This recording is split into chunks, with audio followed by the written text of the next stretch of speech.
Well, then we get over to um, Governor Brown's kind of mansion, big home in Los Angeles. And we're in the back of the house on the patio, and everybody has drinks, and they're talking, and everybody's accepting me like I'm some big person because I'm wearing a coat and tie and look impressive, I guess. And I backtrack a little bit. Joe Pine on the radio was really bad mouthing Governor Brown, and he would refer to him as Brown the Clown all the time, Brown the Clown. And I thought it was just so unusual, since politics was very unusual to talk about on the radio, was just not heard of really until him, Joe Pine. And here he was bad mouthing Governor Brown. It really bothered me. I remember calling in one day and telling him something about how he was wrong about Governor Brown. And I thought I had a pretty good presentation. I was scared to death talking because I was nervous being on the radio. And I remember Joe Pine saying, "Oh, well, you're obviously a plant by the Brown campaign." I thought, no, I'm not a plant by the Brown campaign. I'm just a regular guy, just the way I think.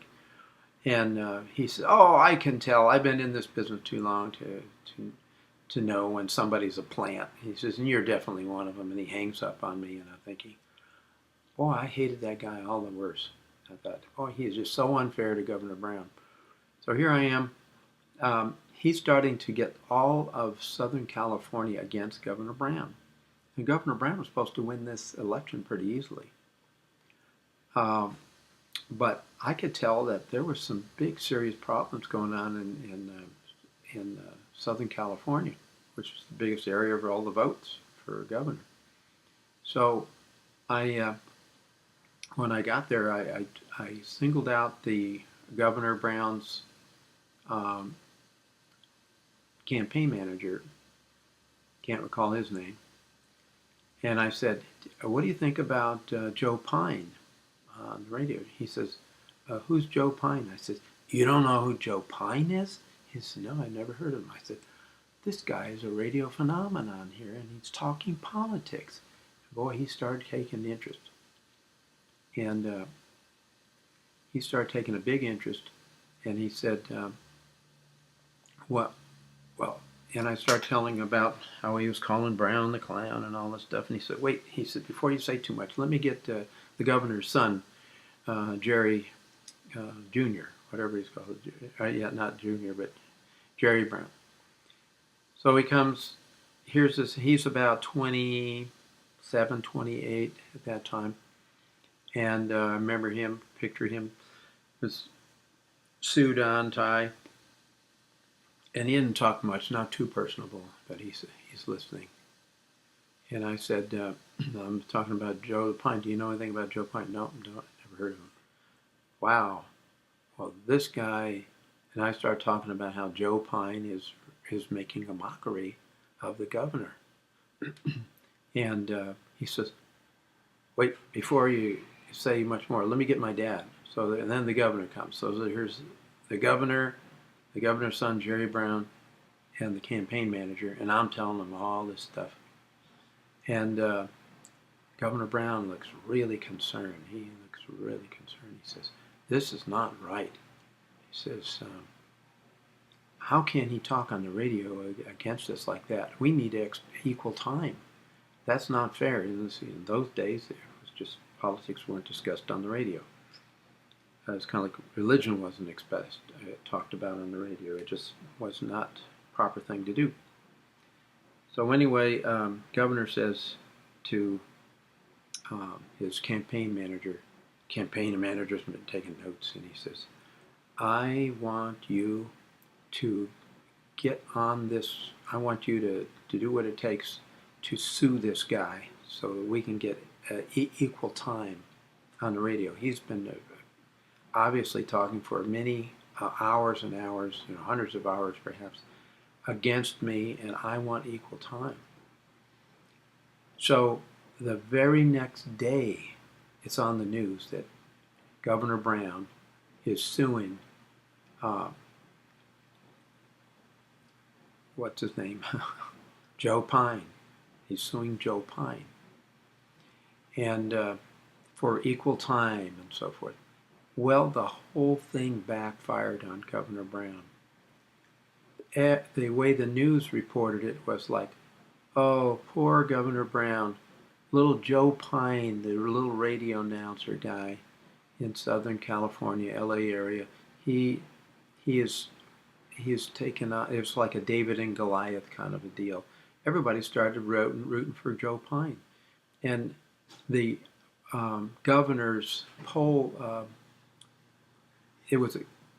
became a close election, and the governor's polling started going negative on Governor Brown. And instead of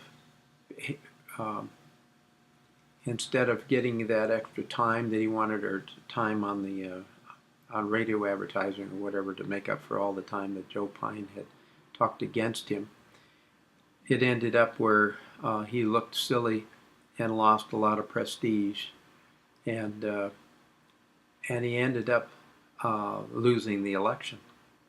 And I didn't want to talk about very much to anybody about it because I was so embarrassed that I caused him to lose the election, because it was such a close race, and at near the end there, this would have been in August, late August, early September, and just a month or so later, I'm going into the Air Force. But that bad publicity that he got was just enough to make him lose the election. Who did he lose the election to? Ronald Reagan. And that, in essence, is how I won the Cold War. If it weren't for me,